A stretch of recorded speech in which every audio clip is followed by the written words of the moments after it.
حضرت ابو بکر صدیق کے عہد خلافت میں جنگ یمامہ میں بہت سے حفاظ شہید ہو گئے۔ اب ایک تشویش پیدا ہوئی، ایسا نہ ہو کہ قرآن ضائع ہو جائے، لہذا اسے کتابی شکل میں مرتب کر لینا چاہیے۔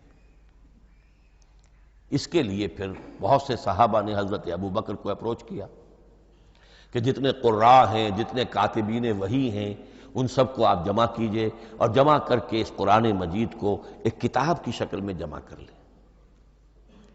حضرت ابو بکر شروع میں بہت ریلیکٹنٹ رہے، ان کا ایک خاص مزاج تھا، اتباع رسول کا جذبہ انتہا درجے کا۔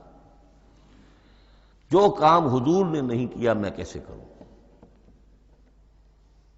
اگر تو یہ کام واقعی کرنے کا تھا تو حضور کرتے، میں کیسے کروں؟ لیکن یہ کہ جب صورتحال بہت لوگوں کی طرف سے دباؤ پڑا کہ نہیں یہ کر لینا چاہیے، ان کے سامنے بھی حکمت آ گئی، تو پھر انہوں نے اتفاق کرتے ہوئے جتنے بھی کاتبین وحی تھے ان سب کی ایک کمیٹی بنائی اور ان کو کہا کہ اب اس قرآن کو مرتب کر کے ایک کتابی شکل دے دی جائے۔ وہ کتابی شکل حضرت ابو بکر کے دور میں ہو گئی۔